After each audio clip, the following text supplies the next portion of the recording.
So we are going to start with the indicators of development, and we will see that there are several indicators of development for the nation. And the first indicator that we are going to discuss is the per capita income. The per capita income is called as the average income of the person.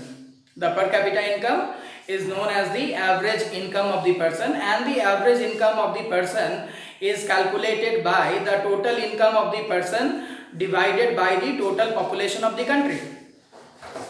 How do we find out the total income of the person? The total income of the country is calculated by the income generated from the three sectors: the primary, the secondary and the tertiary sector, that you might have studied in class 9. The GDP of the country is calculated through the three sectors, that is the primary, secondary and the tertiary sector, and the total income of the person in a year is calculated from the GDP, and when it is divided by the total population, it is the per capita income. The per capita income helps us to find out the countries, whether they are developed, whether they are developing, or whether they are underdeveloped. In this way, we find out whether these are in the first world, second world, or the third world countries. According to the World Development Report that was given in the year 2012, we can calculate, or we can find out the countries where they lie, or in which category do they lie. The countries which are having the income of US dollars 12,616, they are rich countries. The countries which are having income of US dollars 1035, they are low income country, and those countries which are having income of US dollars 1530, they are middle income countries. In this way, we calculate, or we find out the ranking of the countries, or whether they are developed, developing or underdeveloped countries. But not only this, as we can say that income or the per capita income is not the only indicator of development.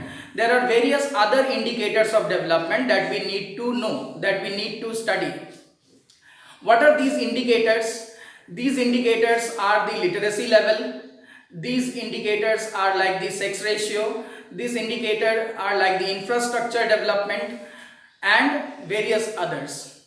So we will try to know, or will try to understand the indicators one by one.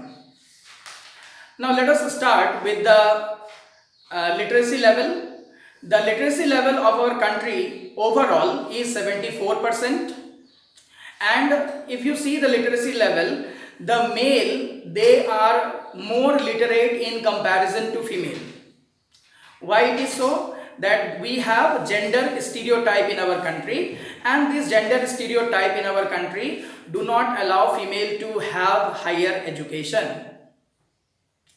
The gender stereotypes can be that parents do not want to spend money on the female education, thinking that they will marry and go into another family, and most of the male, they get higher education because they are going to look after the family. So out of the male and female ratio, if we see that most of the male, they go for higher education, and female, they lack higher education. If we are able to improve this scenario in our country, surely that will be development. Next, we are coming into the life expectancy. The life expectancy of the male is 67 years, whereas that of female is 72 years. The female is said to survive more than male because male are found to be doing more physical labor in comparison to female. But not only that, this life expectancy can be increased if we are able to diagnose the disease, and if we are able to provide a proper medical care. So the life expectancy can also be increased, and this is also another factor or another criteria of development. Not only this, when we look into the infrastructure development, when we talk about infrastructure, we talk about the development of road, railways, airways and various other means of transport like the seaports and even the pipelines. all these infrastructures will also boost our economy, and surely it will be the development of the country in the future. Now there are several datas or several kinds of charts that we have drawn here, and we can see that when we were talking about the per capita income, based on this per capita income we have drawn this table, and you can go through this table. You can see that there are two countries we have written down, country A and country B, and this is the monthly income of the 5 persons staying in country A and those of people who are staying in country B. The question that comes to us is that we have to find out the average income of the country. And how will we find out? We will do the total, or we will do the summation of the total income of country A divided by the number of person, that is the 5 person. Similarly, country B, total income of the country B divided by the 5 person.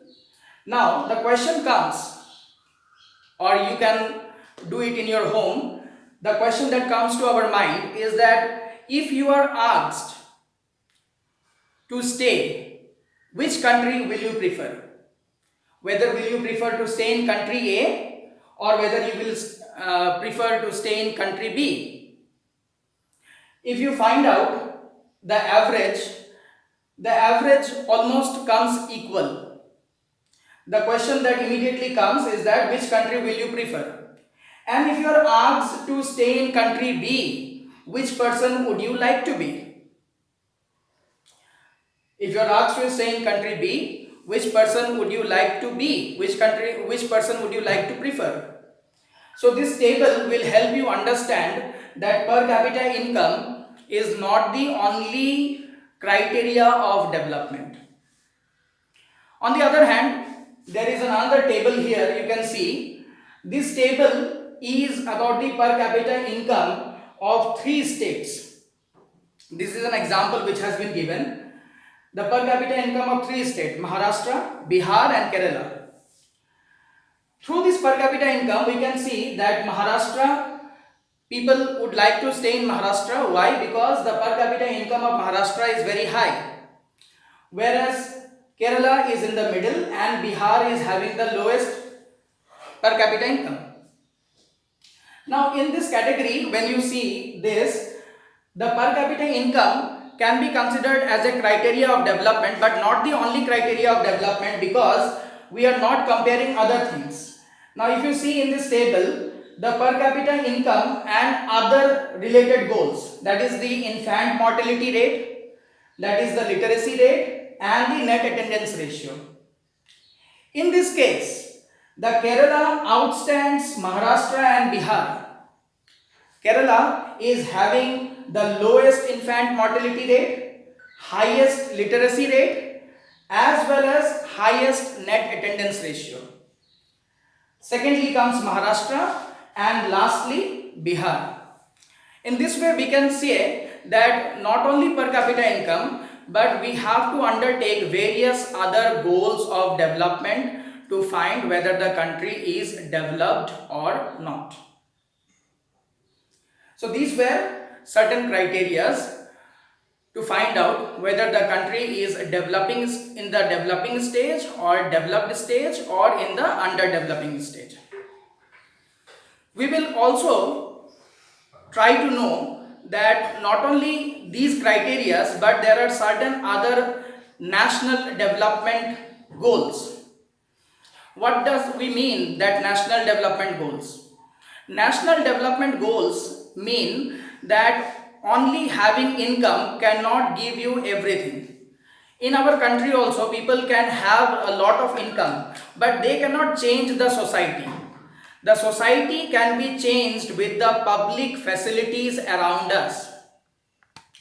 The public facilities provided by the government, like better education, better medical care, proper environment of work, as well as less amount of air pollution or water pollution. These cannot be done by any person. This can be the effort of the government to provide all these basic facilities to the people. And if the government work towards all these welfare issues, surely the country will reach to the developmental stage. So next we are going to discuss about the concept, that is the body mass index, the human developmental index, and lastly the sustainable development. These are the three topics that are left over that we will discuss in this part. Now what is body mass index? The body mass index is to calculate whether the person is overnourished, undernourished or nourished. To find out whether the person is overnourished, undernourished or nourished. How do we calculate? We calculate it by taking the weight in kg and dividing the height of the person, dividing the weight of the person by the height in meter square. The weight of the person is taken in kg, dividing the height of the person in meter square. And if it is less than 18.5, then the person is undernourished. If it is in between 18.5 to 25, then the person is nourished. And if it is more than 25, then the person is overnourished. You can calculate in your home. You find out the weight in kg, you find out your height in meters, find out it in meter square, divide the weight by the meter square of your height, and you will be able to find whether you are nourished, undernourished or overnourished. This is known as the body mass index. Next, we will talk about the human developmental index. The Human Developmental Index was the report that was prepared by the UNDP. UNDP stands for United Nations Developmental Program. The United Nations Developmental Program came into existence in 2004, and they published a report after going through a number of indexes, after going through a number of reports.